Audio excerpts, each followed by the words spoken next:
welcome to AB Silent Gamer Reads. I'm your host, AB Silent Gamer, and today I'm going to be reading Chapter 1 of Ashes of Steel by Solitary Bee. Chapter 1 is called A Chaotic World. The story does contain graphic violence and sensitive content, along with themes of tyranny and overcoming tyranny and fight for identity. If that does not sound up your alley right now, please click off. I will start reading it soon. I just want to say, if anybody's recognizing this video already, it's because I've recorded it in the past. I'm re-recording it though, since in the previous version the background music was too loud. Thank you for watching, and I hope you enjoy the story.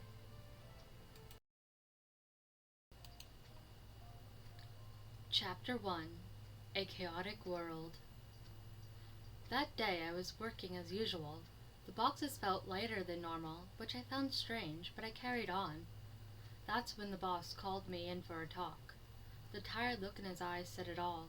He hadn't slept in a while. "I'm sorry. I have to let you go. The company's going bankrupt, and if I don't do this now, I might end up delaying your pay.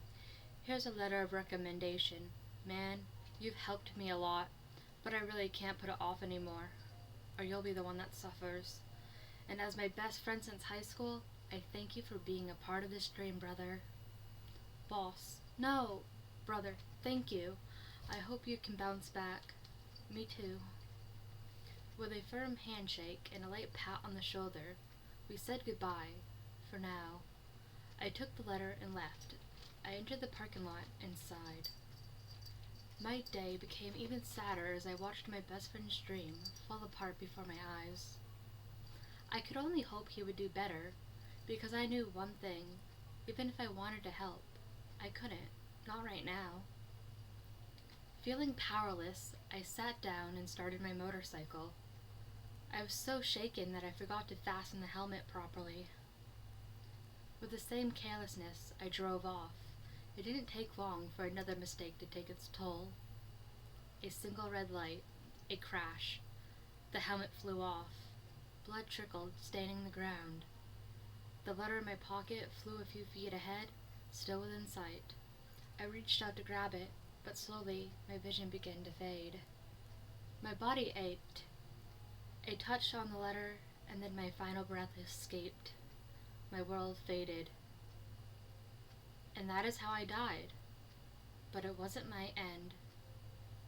I woke up in a strangely luxurious room, with old-fashioned furniture, like something from a rich old man's house. I found it odd. I clearly remembered the accident, the pain, and I was certain I should be in a hospital. But that room was far too fancy, something I could never afford, not even in dreams.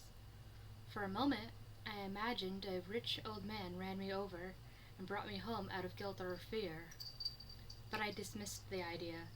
The impact was too hard. Maybe a truck? I sighed and tried to get up, but my body didn't respond. My legs were paralyzed.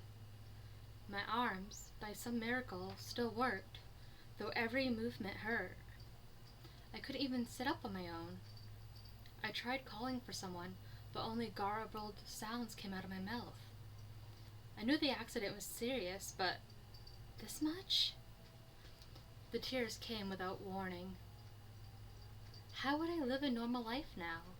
What a burden I'd be to my family. I felt like an idiot, a fool, a weakling who didn't care enough to drive safely and now could barely move. Then a woman came in carrying a bowl of water and a cloth. She approached naturally and wiped my tears away. "Good morning, sir."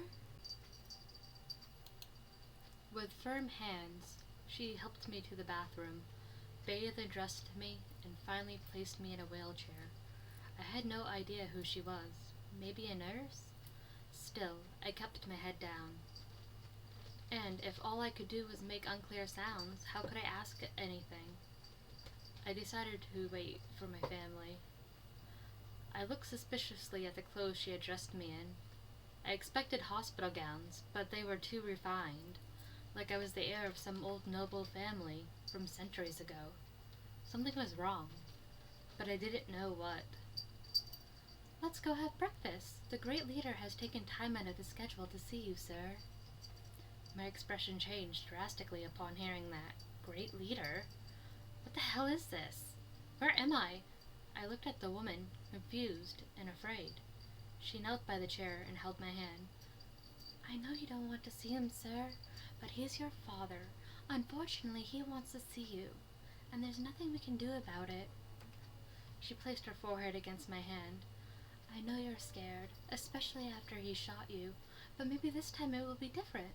Maybe he'll actually treat you well. Still, stay strong, my lord." I trembled. The woman had just said my own father shot me. What kind of place was this? I cursed mentally, panicking. This wasn't my body. Maybe this world wasn't mine. Even sensing my panic, she pushed the chair out of the room. 2 guards waited outside. They saluted and began to escort us. The silence was oppressive. Only the soft footsteps could be heard.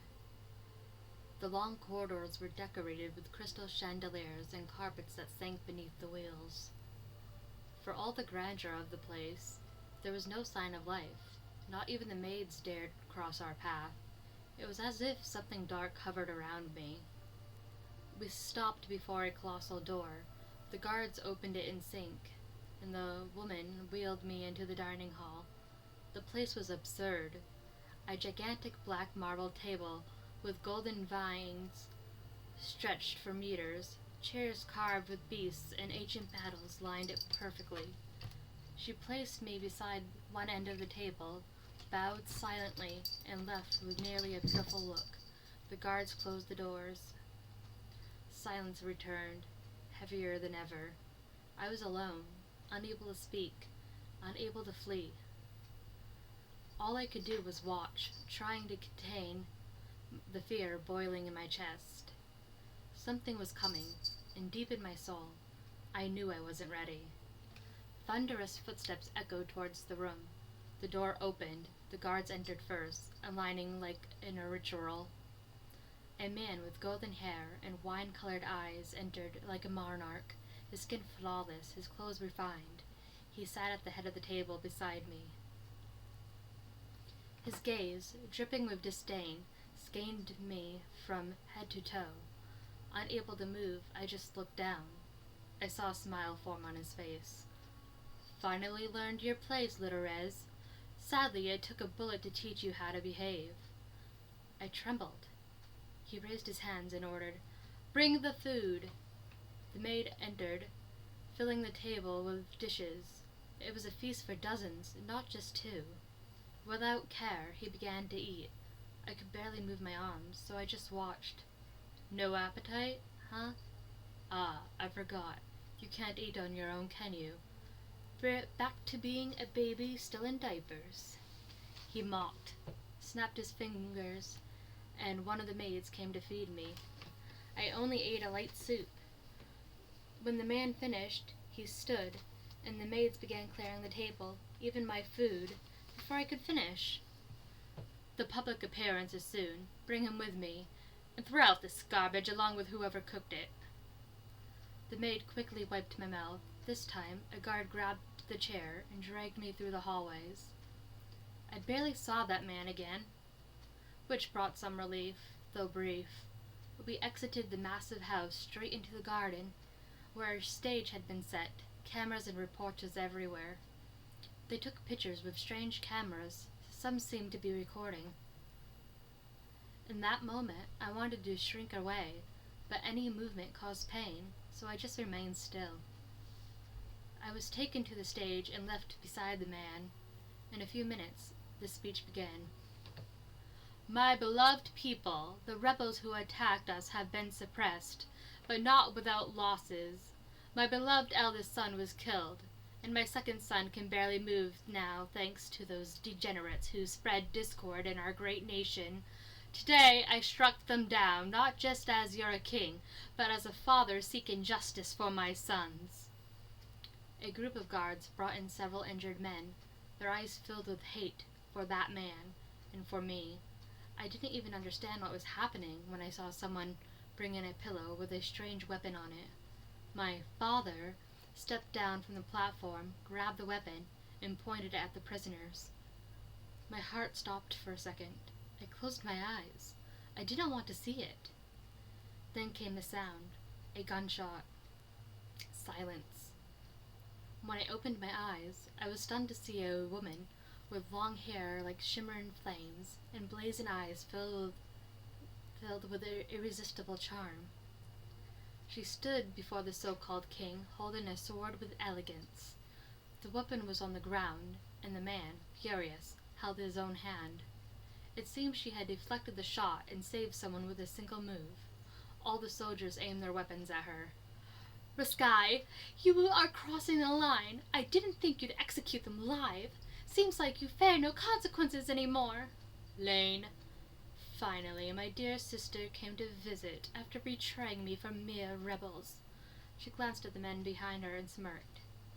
"Rebels, huh? You call rebels the poor souls you dragged here to die? You've become such a bigger idiot since I left." "Who's the idiot? One move and they'll shoot you all. Foolish witch. You shouldn't have crawled out of whatever hole you've been hiding in." "I have my reasons, and your clowns don't even know how to shoot properly." He gritted his teeth and gave the sharp order, "Fire!" It was a single command. All of them shot at once, and like a miracle, the bullet stopped inches from her, suspended in midair. My jaw dropped, but then I felt a sudden yank on my wheelchair. In shock, I looked back and saw the same woman who had addressed me. I was quickly pulled away from the scene as the shooting continued and people screamed. I was placed in a car that sped off. I had hoped it was a strategic retreat until I heard the noise on the roof. The woman opened the sunroof, and the beautiful woman from the shootout dropped in front of me. I trembled for a second, and then I realized I was being kidnapped.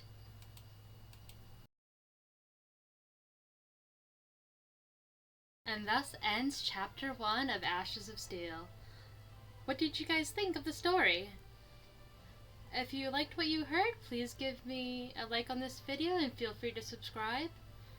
Also, please head over to Royal Road and give the author, Solitary Bees, some support. The link is in the description below. I hope you all have a great day and I wish you the best. Until next time!